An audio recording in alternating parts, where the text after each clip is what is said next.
உலகெங்கிலும் இருந்து இந்த நிகழ்வை பார்த்து கொண்டிருக்கின்ற சன் தொலைக்காட்சி நேயர்களுக்கு அன்பின் வணக்கம்.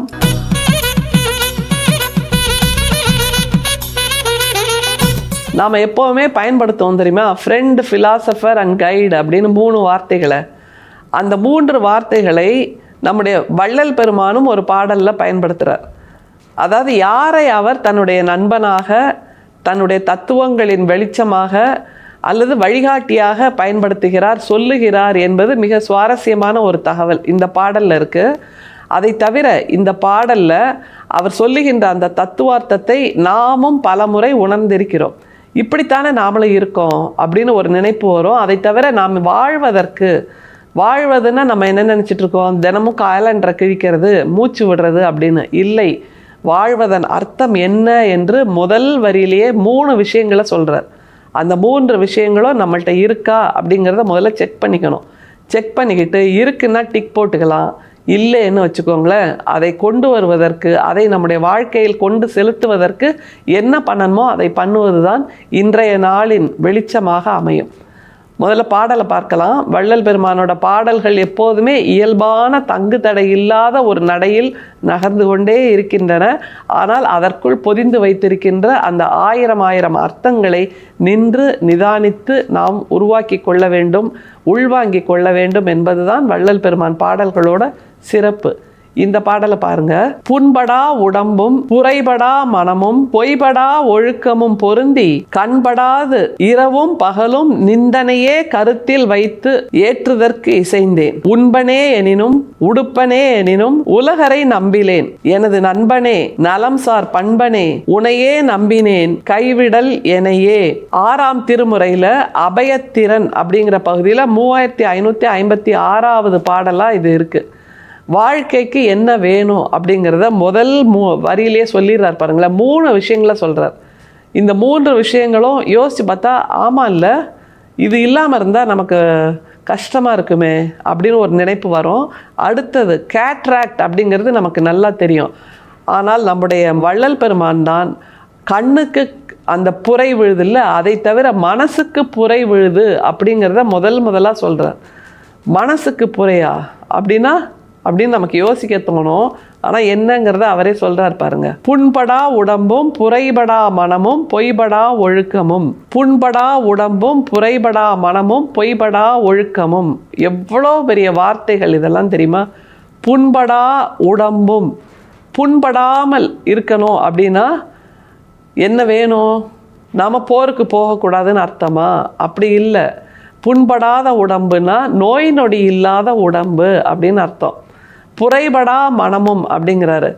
கண்ணுக்கு திரை வந்ததுன்னா நம்ம கேட்ராக்ட் ஆப்ரேஷன் பண்ணிக்கிறோம். அப்போ அந்த பார்வை குறைபாடு, பார்வையில் ஒரு திரை விழுது, அந்த திரையை விலக்கி விடுகிறோம். ஆனால் மனசுக்குள் திரை விழுந்தா, மனசுக்குள் நன்மைகளை பார்க்க முடியவில்லை என்றால், மனசால் கருணையை பார்க்க முடியவில்லை என்றால் அது எப்படிப்பட்ட குறைபாடு இல்லையா? அதனால் புரைபடா மனமும் அப்படிங்கிற ஒரு அழகான வார்த்தையை நமக்கு வள்ளல் பெருமான் கொடுக்கிறார்.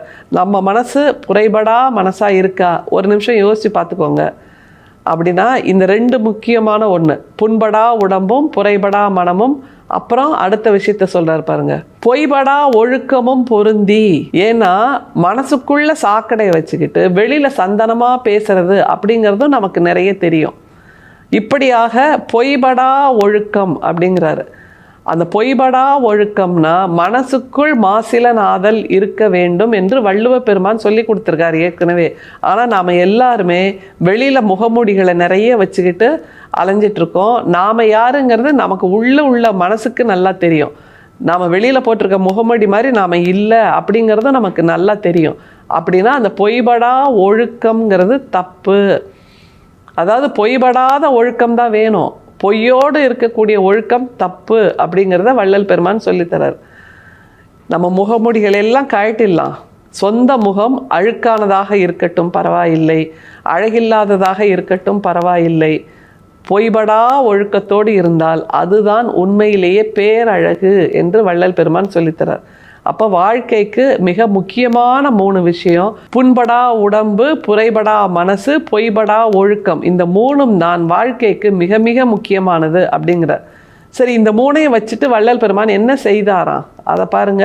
கண்படாது இரவும் பகலும் நிந்தனையே கருத்தில் வைத்தேத்துதற்கு இசைந்தேன். திரும்ப திரும்ப 24 மணி நேரமும் நான் ஒரு வேலையை செஞ்சிட்டு இருக்கோம் அப்படின்னா பொதுவாக மக்கள் என்ன சொல்லுவாங்க, ஆச்சரியப்படுவாங்க, இல்லை கண்ணு போடுவாங்க அப்படின்னு சொல்லுவோம்ல, திருஷ்டி பட்டுரும் அப்படின்னு சொல்லுவோம்.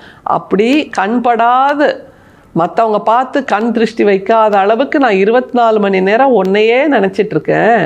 எதுக்காக நினைக்கிறாராம்? அதுக்கு அடுத்த வரியில பதில் சொல்றார். உண்பனே எனினும் உடுப்பனே எனினும் உலகரை நம்பிலேன். உண்பதாக இருந்தாலும் சரி, உடுப்பதாக இருந்தாலும் சரி, உலகரை நம்பிலேன் அப்படிங்கிறாரு. மக்களை நான் நம்பலை. ஏன் நம்பலை? ஏன்னா முதல்ல 3 விஷயம் சொன்னார்ல, புண்படா உடம்பு, புரைபடா மனசு, அப்புறம் கரைபடாத அந்த ஒழுக்கம். இது 3 இல்லாதவங்களா மக்கள் இருக்கும்போது அவங்கள என்னால் நம்ப முடியலை, அவங்களோட எனக்கு கலந்து பழக முடியலை அப்படின்னு வருத்தப்படுறார். அதனால என்ன பண்ணாராம் அவர்? அடுத்ததையும் சொல்றாரு பாருங்க. எனது நண்பனே நலம் சார் பண்பனே. நண்பனே ஃப்ரெண்டு வந்தாச்சு, நலம் சார் பண்பனே அப்படின்னா ஃபிலாசபரும் வந்தாச்சு. எனக்கு எது நலம் தரும் அப்படிங்கிற பண்பை சொல்லி கொடுப்பவர் தானே ஃபிலாசபர். அதைத்தான் சொல்கிறார். அப்போ நண்பனே நலம் சார் பண்பனே, ஃப்ரெண்ட், ஃபிலாசபர். அப்புறம் கைடுங்க, அதை சொல்லி நிறைவு செய்கிறார் பாருங்க. நண்பனே நலம் சார் பண்பனே உனையே நம்பினேன் கைவிடேல் எனையே. யாரை நம்புவோம்? கைடை நம்புவோம், நமக்கு வழிகாட்டியை நம்புவோம். உனையே நம்பினேன் கைவிடேல் எனையே அப்படின்னா உன்னை நம்பித்தான் நான் என்னுடைய பயணத்தை துவக்குகிறேன், என்னுடைய பாதையை துவக்குகிறேன்.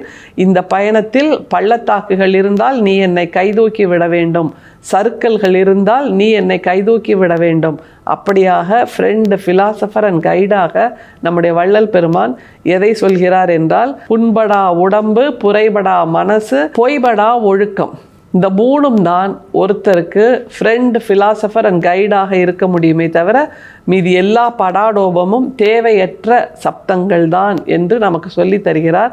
அப்படியாக 3 பேரை நாம் கண்டுபிடித்தாக வேண்டும்.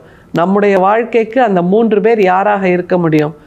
அன்பனே நண்பனே என்று நம்முடைய வள்ளல் பெருமான் சொல்கிறார் அல்லவா? அப்படிப்பட்ட ஒற்றை கருத்தாக்கம் எது என்றால் கருணை மட்டும்தான் என்பதை வள்ளல் பெருமான் சொல்கிறார்.